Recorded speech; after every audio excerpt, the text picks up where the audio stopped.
तो 62 से 85 सीटें ये कांग्रेस को दे रहे हैं और 14 से 15 सीटें अन्य को। जन की बात न्यूज़ 18 का उपक्रम है। इसी प्रकार टीवी9 भारतवर्ष जिसने पोल स्टार्ट से ये सर्वे करवाया था और इस सर्वे में 100 से 110 सीटें दे रहे हैं भारतीय जनता पार्टी को। कांग्रेस को मिल रही है 90 से 100 सीटें और 5 से 15 सीटें आ रही है अन्य के खाते में टीवी9 भारतवर्ष और पोल स्टार्ट का जो सर्वे है उसके माध्यम से। पीएम मार्क की बात करें तो यहां पर 105 से 125 सीटें भारतीय जनता पार्टी यानी कि स्पष्ट जनादेश और 69 से 81 सीटें कांग्रेस के खाते में और 5 से 15 अन्य के खाते में। ये तीनों जो पोल है उसमें अभी तक स्पष्ट जनादेश ये दे रहे हैं भारतीय जनता पार्टी को।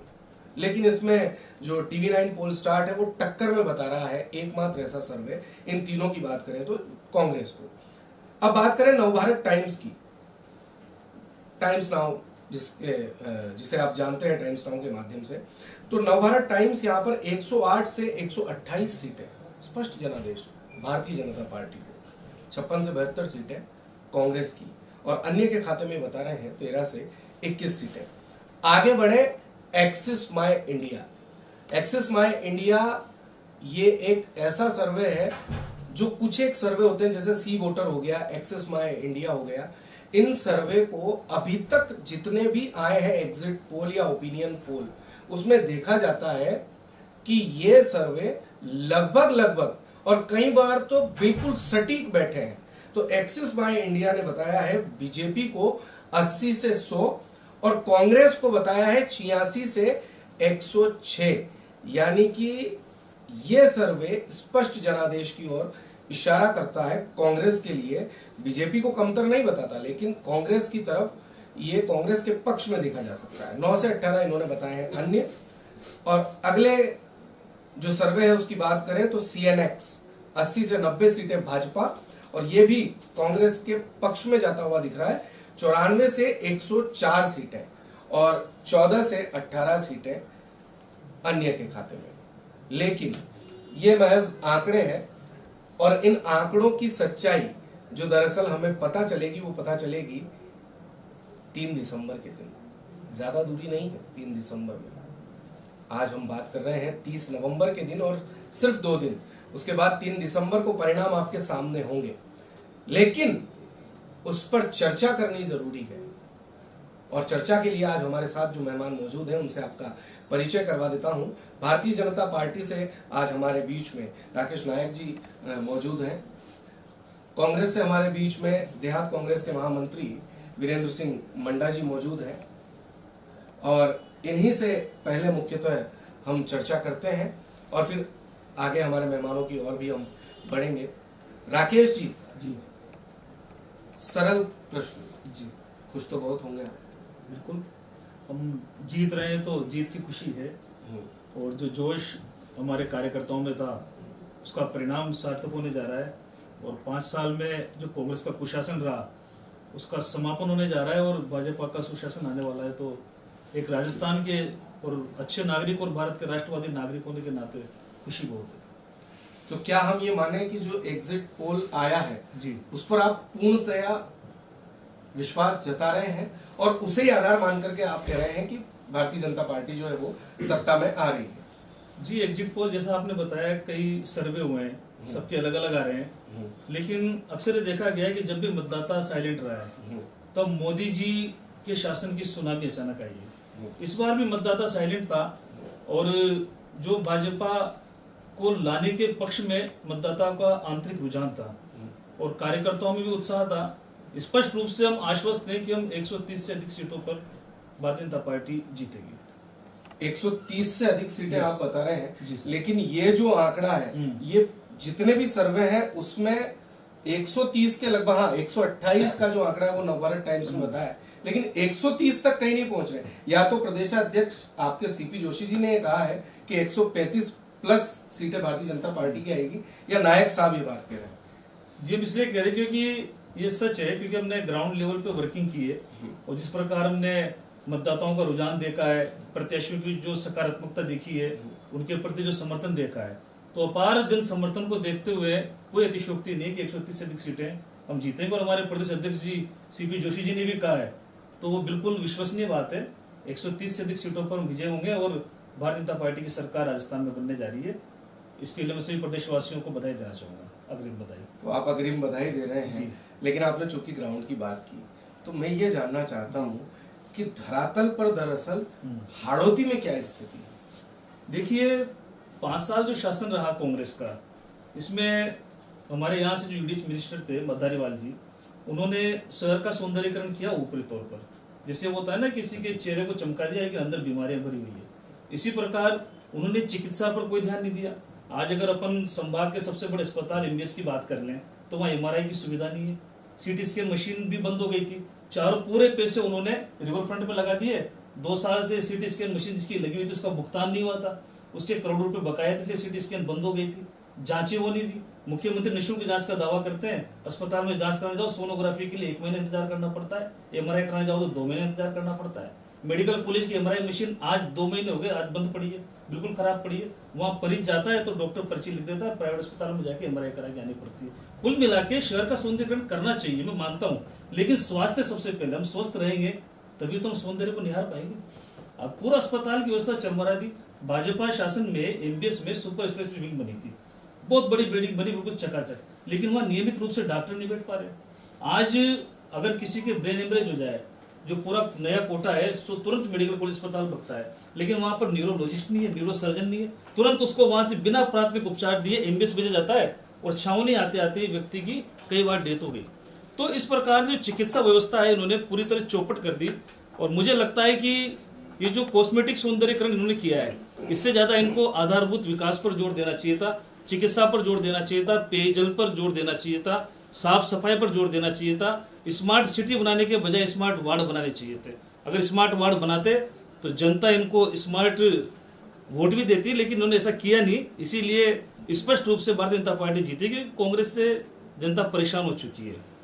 ठीक है, चूंकि बात भारतीय जनता पार्टी के पक्ष की कर रहे हैं तो निश्चित तौर पर कांग्रेस की तारीफ तो जो है वो सुनील माफ़ कीजिएगा नायक साहब करेंगे नहीं, और ये अपेक्षा भी हम नहीं करते। लेकिन नायक साहब ने यहाँ पर एक, वो कहते हैं ना कि जब बैट्समैन अच्छी बैटिंग कर रहा हो और उसे एक ऐसी बॉल मिल जाए, यानी कि स्लो बॉल, तो वो खड़े होकर के फिर उस पर 6 मार देता है। स्वास्थ्य की बात करके वीरेंद्र सिंह जी मंडा को इन्होंने एक स्लो बॉल दे दी है। उसका कारण ये है कि ये चुनाव पूरा का पूरा कांग्रेस ने किसी एक मुद्दे पर केंद्रित करके लड़ा, तो वो एक मुद्दा था स्वास्थ्य का, चिरंजीवी बीमा योजना, चिरंजीवी स्वास्थ्य, जिसे 25 लाख से 50 लाख की घोषणा की बात जैसे ही आई, मान लीजिए कांग्रेस के कार्यकर्ताओं के अंदर एक अलग ही उत्साह का संचार हो गया। मंडा साहब, ये बताइए कि चिरंजीवी के साथ साथ अन्य योजनाओं का भी धरातल पर असर दिखेगा?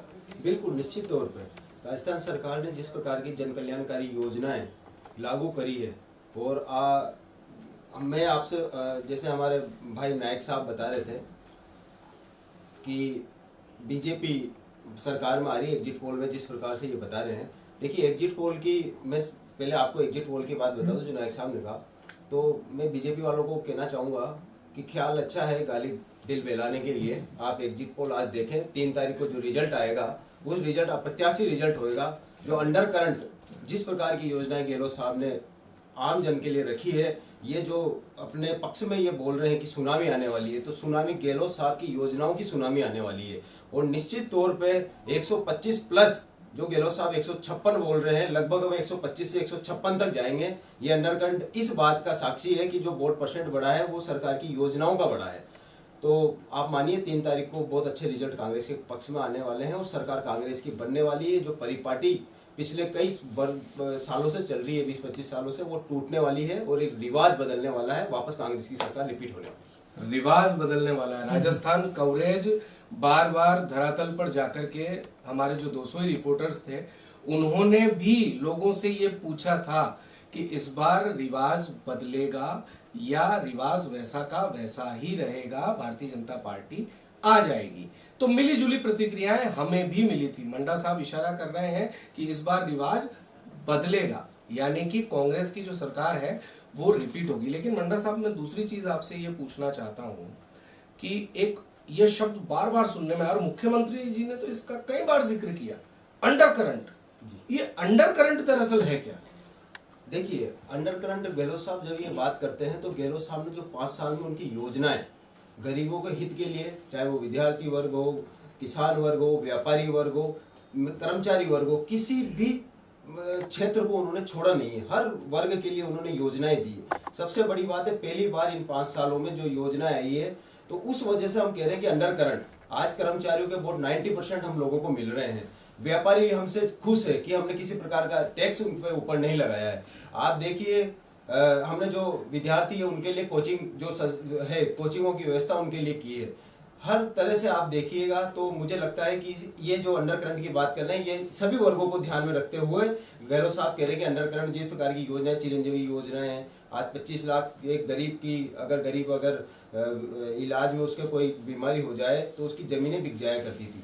गहलोत साहब ने ये योजनाएं लाके, जब मैं हॉस्पिटल में गया, मैंने भी कई लोगों को देखा, चाहे वो बीजेपी वाले हों या कांग्रेस वाले, सब ने इस योजना का फायदा बताया। जो बीजेपी के कट्टर समर्थक है उन्होंने भी इस योजना के आधार पर कांग्रेस को वोट करे हैं। ये ग्रामीण क्षेत्र की बात मैं कर रहा हूँ, जिस ग्रामीण क्षेत्र से मैं आता हूँ, रामगंज मंडी में कई लोगों ने इस चिरंजीवी बीमा से फायदा लेके, और ये जो अंडर करंट की बात हो रही है, कितने लोगों का हमारे पास डेटा है रामगंज मंडी का, उन्होंने इसका फायदा लिया है। तो निश्चित तौर पे मानिए आप इन योजनाओं से, और 50 लाख कर दी तो निश्चित तौर पे इसका फायदा हमें मिलना था, तो हमें फायदा होगा। रामगंज मंडी का आपने जिक्र किया, और रामगंज मंडी को आधार मान करके कुछ एक सीटें मैं आपको बताना चाहता हूँ। रामगंज मंडी, कोटा दक्षिण, खानपुर, उसके बाद छबड़ा, उसके बाद बात कर लें तो बूंदी। पिछली बार तो केशवराय पाटन भी, लेकिन चलिए उसे हम एक बार के लिए आधार नहीं मानते हैं। और झालावाड़ तो लगभग पूरा का पूरा किला है जी। ये कई ऐसी सीटें हैं जहां से हाड़ौती में कांग्रेस का परचम नहीं लहरा पाता जी। इस बार भी जो एक्सिस माई इंडिया का सर्वे आया, उसने बिल्कुल हाड़ौती रीजन को बताया है। 11 सीटें भारतीय जनता पार्टी की और मात्र 6 सीटें कांग्रेस। इस पर क्या कहना है आपका? आप क्योंकि रामगंज मंडी के साथ साथ कोटा की भी सीटों पर आप घूमे, हाड़ौती का आपने देखा है, तो समग्र रूप से बताइएगा जी। देखिए, ये जो 6 सीटें बता रहे हैं, मेरा मानना ऐसा नहीं हो सकता 6 सीटें कांग्रेस जीते। यहाँ पर हम पिछली बार 8 सीटें जीते थे, और इस बार मुझे उम्मीद है कि हम 10 से 12 सीटें के आसपास पूरे यहाँ से हाड़ौती से जीत के जाने वाले हैं। भाई, रामगंज मंडी में तो, अगर रामगंज मंडी से शुरुआत करूँ, मैं रामगंज मंडी का रहने वाला हूँ।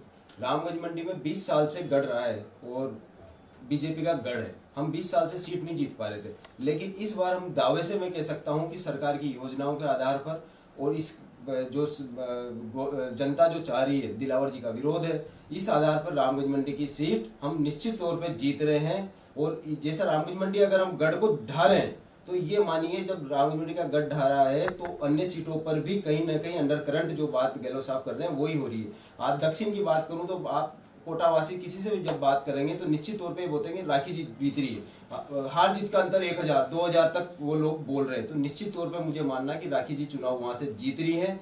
और हाड़ौती में जो 17 सीटें हैं, आज मैं 17 सीटों में बात करूं, चांदना साहब बहुत मजबूत है, उनको हारा हुआ कोई नहीं बता रहा।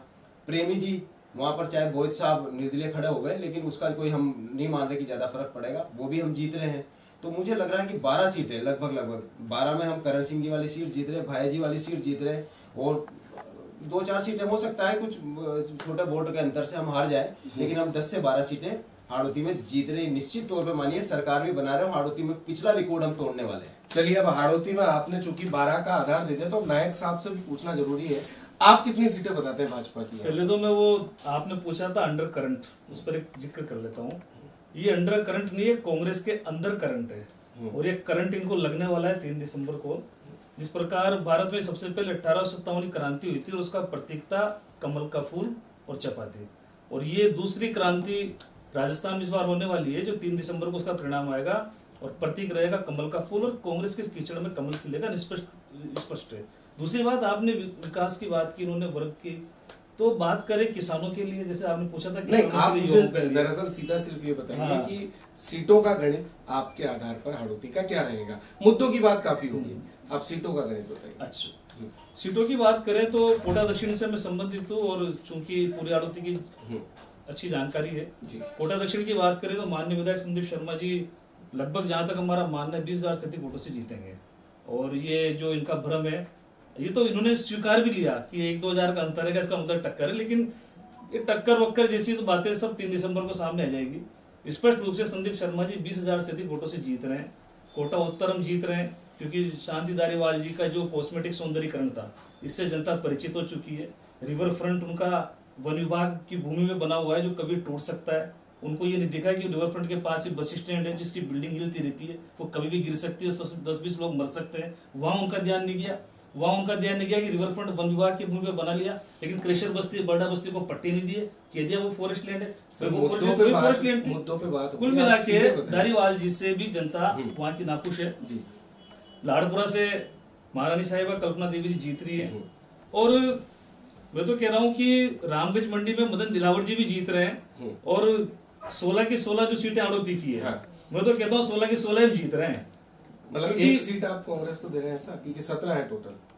देखिए, इनके लिए भी एक आध सांत्वना पुरस्कार देना पड़ेगा क्योंकि 16 की 16 सीटें हम जीत रहे हैं, इसमें कोई दोहराई नहीं है। और एक 17 इनको सांत्वना पुरस्कार रूप में दे देते हैं।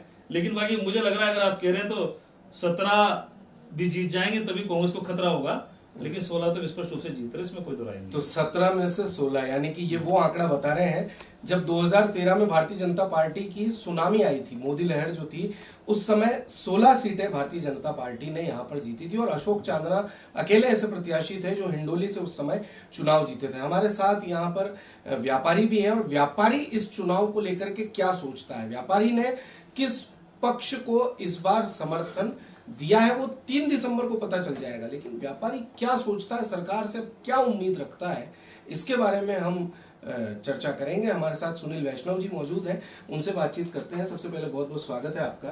सर, आपका पक्ष बताइए। मैं काफ़ी देर से मेरे भाजपा के और कांग्रेस के नेतागणों की चर्चा सुन रहा था। निश्चित रूप से व्यापारी का जो मत होता है, व्यापारी का जो सोचने की क्षमता होती है, वो निश्चित रूप से अपने व्यापार को लेकर चिंतित रहता है। और व्यापारी का व्यापार ही कर्म होता है, व्यापारी धर्म होता है। पिछले 5 साल से कांग्रेस सरकार ने जिस प्रकार से व्यापारी के अंदर से व्यापार को निकालने का जो कार्यक्रम इस हाड़ौती की धरती पर माननीय मंत्री महोदय जो स्वशासन विभाग का नेतृत्व करते थे, उनके माध्यम से जिस प्रकार से बाजारों को डेवलप करना, सौंदर्यीकरण करना और उनके आमूलचूल परिवर्तन का जो यहाँ पर कांग्रेस सरकार ने एक अभियान चला रखा था, मैं मानता हूँ कि निश्चित रूप से उन बाजारों का और व्यापार को बढ़ाने के लिए इन्होंने बहुत भरसक प्रयास किया है। हिंदुस्तान में एक शहर को डेवलप करने के लिए इतना पैसा कहीं भी नहीं लगा जितना कोटा शहर के अंदर लगा है। पर उस पूरे विकास का अगर एक व्यापारिक दृष्टिकोण से देखा जाए तो इतना अनियमित विकास इस कोटा शहर का हुआ है कि यदि इतने पैसे में अगर उन बाजारों को नई जगह पर बना दिया जाता तो निश्चित रूप से नए बाजार डेवलप हो जाते। आज एक कॉलोनी से उन चौराहों का डेवलपमेंट करने के पहले जो एक मकान से कोटरी गोवर्धनपुरा की बात करें तो दादाबड़ी जो 6 किलोमीटर हुआ करती थी, आज निश्चित रूप से उस दूरी को तय करने के लिए 9 किलोमीटर करीबन जाना पड़ता है। और कई जगह तो आपकी मजबूरी हो गई कि आपको रोंग साइड जाना पड़ेगा। रोंग साइड जाएंगे तो निश्चित रूप से उसका चालान भी बनेगा। उन बाजारों के अंदर लोडिंग अनलोडिंग किसी प्रकार की कोई सुविधा नहीं है, क्योंकि उनका जो भौतिक स्वरूप में बाजारों को डेवलपमेंट किया गया है, वहाँ पर दिन के अंदर वो लोडिंग जा ही नहीं सकते। आज अगर व्यापारी की बात करें तो नयापुरा के अंदर जो इन्होंने रिवर फ्रंट डेवलप किया था, रिवर फ्रंट को डेवलप करने के बाद में वहाँ के 41 दुकानदारों को आज भी उनकी दुकानों का हक नहीं दिया गया, जिनको सरकार ने ये कहा था कि हम इनको पुनर्स्थापित करेंगे और 0 बैलेंस के ऊपर दुकानें बनाकर देंगे। आज उनको 11-11 लाख रुपए के डिमांड नोट दे दिए गए हैं। दुकानदार हतप्रद है और निश्चित रूप से अपने बच्चों का पेट काट कर वो 11 लाख रुपए जब तक वो यूआईटी को, स्वशासन निकाय को जब तक वो जमा नहीं कराएंगे, वो दुकानों का अधिकार पाने के लिए वंचित हैं। आज भी अगर बाजारों को चौड़ा करने के लिए चाहे सती चबूतरा का रोड ले लें, चाहे आप लाल कोठी का जो प्रकरण कोटा के अंदर चला था उसमें हाईकोर्ट तक भी वो व्यापारी वहां पर गए, उनका समझौता आज भी नहीं हुआ है। आज कैद की चौकी को चौड़ा करने के लिए जिस प्रकार से दुकानदारों को तोड़ा गया, उन दुकानों का आज भी उन दुकानदार इतने परेशान है, उनको दुकानों का अधिकार नहीं मिला है और वो दर दर की ठोकरें खाने के लिए आज भी वो आमादा है। मैं निश्चित रूप से मानता हूं कि कांग्रेस सरकार ने विकास तो किया है, पर इस बेतरतीब विकास का खामियाजा 3 तारीख को निश्चित रूप से कांग्रेस सरकार को भुगतना पड़ेगा। तो ये आपने व्यापारी सुनील वैष्णव जी का मत सुना। चूंकि अब हम अंतिम दौर में हैं और एक एक प्रश्न कांग्रेस और भारतीय जनता पार्टी के जो हमारे साथ पैनलिस्ट हैं उनसे ले लेते हैं। काफी रस्साकशी है साहब जी। जोधपुर वाले सोचते हैं गजेंद्र सिंह जी मुख्यमंत्री बनेंगे, जयपुर वाले दिया कुमारी जी को लेकर के, राज्यवर्धन सिंह जी को, कर्नल साहब को लेकर के आश्वस्त है।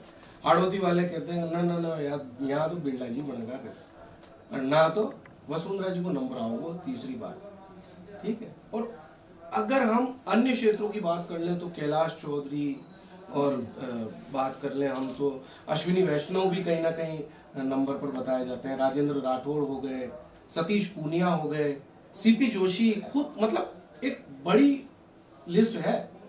किसे देखते हैं आप मुख्यमंत्री के तौर पर अगर सत्ता आती है?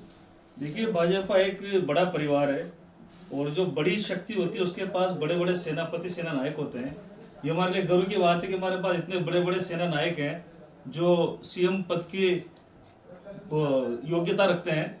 लेकिन बड़े पद के साथ साथ एक बड़े परिवार के साथ साथ हम बड़ा हृदय भी रखते हैं। और हमारे यहाँ पर वंशवाद की परंपरा नहीं है कांग्रेस की तरह। हमारे यहाँ स्पष्ट जनाधार है कि हमारे जो शीर्ष नेतृत्व है, केंद्रीय नेतृत्व है, माननीय नरेंद्र भाई मोदी जी और माननीय राष्ट्रीय अध्यक्ष जेपी नड्डा जी, वहाँ से जो भी निर्देश आएंगे वही सीएम बनेगा। हमारे यहाँ कोई वंशवाद का सेक्टर नहीं है कि राहुल गांधी जी ने कह दिया कि उन्हीं को बना दिया, ऐसा नहीं है। जो लोकप्रिय होगा, अभी तक ये परिपाटी भारतीय जनता पार्टी की यही रही है कि जो लोकप्रिय हुआ है वही सीएम बनाए, और आगे भी शीर्ष नेतृत्व तय करेगा कि इन योद्धाओं में से किसे राजस्थान की कमान सौंपी जाएगी। चलिए अब कांग्रेस से भी पूछ लेते हैं। मंडा साहब ये बताइए, पहली चीज तो नायक साहब ने वंशवाद का आरोप लगाया, तो राजस्थान में तो वंशवाद जैसी कोई चीज है नहीं। लेकिन हाँ, एक चीज जरूर है, जहां पर भी बात गहलोत साहब की आती है तो वहां पायलट साहब के समर्थक नाराज हो जाते हैं। जहां बात पायलट साहब की आ गई तो गहलोत साहब के जो समर्थक हैं वो मुंह फेर लेते हैं। इससे कैसे निजात पाएंगे अगर सत्ता के आसपास भी पहुंचे तो? देखिए, हमारी पार्टी में पहले भी यही होता आया है। विधायक दल की बैठक होगी, विधायक दल की बैठक में जो निर्णय होगा विधायकों का कि वो किसको सर्वसम्मति से नेता अपना चुनते हैं, उसके आधार पर ही हमारे यहाँ पिछली बार भी गहलोत साहब बने तो विधायकों का निर्णय था कि भाई गहलोत साहब को बनाया जाए सीएम, नेता उन्होंने चुना। तो इस बार भी हमें विधायक चुन के जो बैठक होगी उसमें जो निर्णय होगा वही हमारा सीएम का कैंडिडेट होगा। अंतिम प्रश्न, आज डोटासरा साहब ने एक चीज कही है कि आला कमान तय करेगा जी, और डोटासरा साहब को गहलोत साहब के खेमे का माना जाता है। इसे किस दृष्टि से देखें? नहीं, आला कमान का फैसला जो होता है वो ये होता है कि विधायक दल का जो नेता चुन के वहाँ से जो हमारे प्रतिनिधि आएंगे, विधायक दल का नेता किसको चुनते हैं वो उनका वही फैसला आला कमान का हमारा होगा। आज तक अब यही परिपाटी हमारी चली आ रही है, पहले भी यही थी और अन्य राज्यों में भी यही है। और इसके अलावा हमारे पास कोई ऐसा नहीं है कि ऊपर आला कमान थोप देगा। गहलोत साहब को न थोपा और जैसा विधायक जो चुनेंगे वही। तो इस पर हम चर्चा कर रहे हैं कि राजस्थान का मुख्यमंत्री कौन होना चाहिए, और अलग अलग, भाई भारतीय जनता पार्टी वाले हैं तो वो अपना पक्ष रखेंगे, कांग्रेस वाले हैं तो वो अपना पक्ष रखेंगे, लेकिन और भी लोग हमारे साथ मौजूद हैं, उनसे भी हम इस बारे में बातचीत करेंगे। मैं नायक साहब आपसे एक चीज अंतिम प्रश्न के तौर पर यहाँ पर पूछना चाहूँगा। जैसे उन्होंने कहा कि डोटासरा साहब ने जो कहा कि आला कमान निर्णय करेगा, तो वो निर्णय का अर्थ यही है कि विधायक दल तय करता है, ठीक है। लेकिन भारतीय जनता पार्टी में अभी तक ये देखते आए हैं हम कि ऊपर से फाइनल कर दिया जाता है कि साहब एक लाइन का प्रस्ताव कि साहब ये मुख्यमंत्री है। तो राजस्थान में भी क्या वही चीज देखने में आएगी इस बार? देखिए, भारतीय संविधान में विधायक दल की बैठक एक अलग व्यवस्था है, जबकि आलाकमान शब्द का अर्थ एक अलग होता है। विधायक दल की बैठक को आलाकमान कहना बिल्कुल गलत होगा। सब जानते हैं, सर्वविदित है कि आलाकमान ऊपर का कमान, और इनका आलाकमान वही है जो राहुल गांधी जी और सोनिया गांधी जी चलाते हैं। स्पष्ट रूप से वहां से ही प्रत्याशी इनके सीएम का थोपा जाता है और कोई इनका जनाधार नहीं है। विधायक दल की बैठक सिर्फ नाम मात्र के लिए इनकी ली जाती है। राहुल गांधी जी, सोनिया गांधी जी जिसे वहां से नामित कर देंगे वही इनका सीएम बनेगा। इसके अलावा कोई इनका संवैधानिक दृष्टिकोण नहीं होता है। और आलाकमान सबको पता है, अभी मंत्री जी का टिकट नहीं आया था तो आलाकमान के चक्कर लगा रहे थे। लोकतंत्र के चौथे स्तंभ मीडिया ने स्पष्ट रूप से बताया कि आलाकमान कौन है, कहाँ से धारीवाल जी का टिकट रुका था, कौन से आलाकमान के उन्होंने चक्कर काटे, ये सबको पता है। पूरे देश की दुनिया जानती है कांग्रेस का आलाकमान कहाँ है और कहाँ तक सीमित है। वो सोनिया गांधी राहुल गांधी तक ही सीमित है। विधायक दल की बैठक वगैरह कांग्रेस की परिपाटी में सिर्फ एक फॉर्मेलिटी है, इसके अलावा कुछ भी नहीं है। वहां से जो राहुल गांधी जी तय कर देंगे वही इनके यहाँ होना है। ये प्रश्न तो दरअसल मतलब अब ये कह दें कि पूरे देश में पूछा जाता है, और अब ये नहीं कह सकते कि ये दुष्प्रचार है या वास्तविकता में ऐसा है, लेकिन इसका जवाब तो मंडा साहब आपको देना ही पड़ेगा इन सब बातों का। देखिए, आपने ये बोला कि आलाकमान, देखिए आलाकमान निश्चित तौर पे हमारे जो शीर्ष नेतृत्व है वो हमारा आलाकमान, चाहे आपके यहाँ आलाकमान दो, आपके यहाँ मोदी और शाह सारा वो पूरी सिस्टम को चला रहे हैं। वसुंधरा जी को लोग चाह रहे हैं, विधायक चाह रहे थे, उसके बाद भी आपने वो अपने शेखावत साहब को आप आगे कर रहे हैं बार बार। अभी आप सरकार तो वैसा आपकी बन नहीं रही, लेकिन फिर भी अभी से आपके बीच दोनों के बीच कुछ नए नए नाम निकल के आ रहे हैं। बाबा बालकनाथ बोल रहे हैं, कोई क्या बोल रहा है, ठीक है। हमारे यहाँ इस प्रकार की नहीं है। हमारे यहाँ पायलट साहब का था, लेकिन पायलट साहब और गहलोत साहब दोनों हमारे सीनियर नेता है, और दोनों ने जिस प्रकार से एकजुट होकर चुनाव लड़ा है, तो इस आधार पर हम कह रहे हैं कि आलाकमान की बात एक ठीक है। आलाकमान है, हमारे गार्जियन है, जिस प्रकार से वो चाहते हैं कि किस प्रकार से हम किसे बनाए कि जनता को ज़्यादा फायदा हो, और जो ज़्यादा समझ रखता है उसी को आलाकमान चाहता है। और निश्चित तौर पर आप मानिएगा विधायक दल की जो बैठक होगी उसमें एक अच्छा नाम सामने आएगा, और सबके अपने अपने कोई पायलट साहब को चाहता है, कोई गहलोत साहब को चाहता है, लेकिन ऐसा हमारे बीच जहाँ तक विधायक दल की मीटिंग नहीं होती, जहाँ तक उसके बाद हम सारे भेद भूल के जो सीएम बनेगा उसके साथ हमारी सारे पार्टी के कार्यकर्ता लग जाते हैं। मतलब कांग्रेस में सर्वसम्मति बन जाएगी, ये मंडा साहब का कहना है। अब नंदकिशोर जी हमारे साथ हैं भाजपा से, नंदकिशोर वैष्णव जी, उनसे अंतिम प्रश्न, सीएम के तौर पर भारतीय जनता पार्टी की अगर सत्ता आती है तो आप किसे देखते हैं? नंदकिशोर जी। हमारे अगर सीएम की बात आती है तो पार्लियामेंट्री बोर्ड जो निर्णय लेता है विधायकों के द्वारा जो चुना जाता है वही हमारा सर्वनिर्णय निर्णय होता है, और उसी के माध्यम से सारा कार्यक्रम विधायकों के द्वारा ही चुना जाता है, और जिसको विधायक चुनेंगे वो सर्वसम्मति से मुख्यमंत्री बनेगा। ये हमारा विषय। तो ये जो बात चल रही है कि पूनिया जी, वसुंधरा जी, शेखावत जी, इसे आप गलत मानते हैं? नहीं, ये हमारे एक लोकतंत्र के अंदर एक सिस्टम है, उस सिस्टम के अंदर हमारे चाय वाले से लेके चाय वाला भी प्रधानमंत्री बनता है। तो हमारे यहाँ ये है कि देखा गया है, कभी आपने देखा होगा कि मुख्यमंत्री हमारा एक चाय वाला था, आज वो प्रधानमंत्री के पद पे बैठा हुआ है। इसी तरीके से हमारे सामान्य कार्यकर्ता भी मुख्यमंत्री बन सकता है, ये हमारे पार्टी के अंदर एक सिद्धांत है, और उसके अनुरूप कोई भी बन सकता है। अगर अभी हमारे भाई साहब ने कहा, मंडा जी ने, कि बालकनाथ जी का नाम आ रहा है, कोई कह रहा है सतीश पुनिया जी का नाम आ रहा है, कोई गजेंद्र दीक्षित शेखावत जी का नाम बोल रहा है, कोई वसुंधरा जी का बोल रहा है, किसी ने ओम बिरला जी का नाम लिया। तो हमारे इतने बड़े हैं कि किसी का भी नाम हम आगे प्रपोज करके उसको मुख्यमंत्री बना सकते हैं, ये हमारी पार्टी का है। हमारे वो सिस्टम नहीं है कि अगर पुरानी इतिहास को लेकर चले तो उसमें एक चीज़ निकल के आई थी कि साहब कांग्रेस कमेटी जब देश का प्रथम प्रधानमंत्री चुनने की बात निकल के आई, और जब वोट पड़े तो कांग्रेस कमेटी की 15 कमेटियों ने वोट प्रतिशत क्योंकि ज़्यादा पटेल साहब को बनाया, किसको? नेहरू जी को। वो हमारे यहाँ नहीं चलता है। हमारे यहाँ पार्लियामेंट्री बोर्ड जो निर्णय लेती है वो सर्वमान्य निर्णय होता है, और उसी के अनुरूप जिसको सब विधायक चुनेंगे वो मुख्यमंत्री का चेहरा होगा। और ये सारी बातें इस चर्चा के बाद निकल करके आई हैं। एग्जिट पोल के आधार पर अगर पूर्ण रूप से देखा जाए तो 3 एग्जिट पोल जो है वो भारतीय जनता पार्टी की राजस्थान में सरकार बना रहे हैं।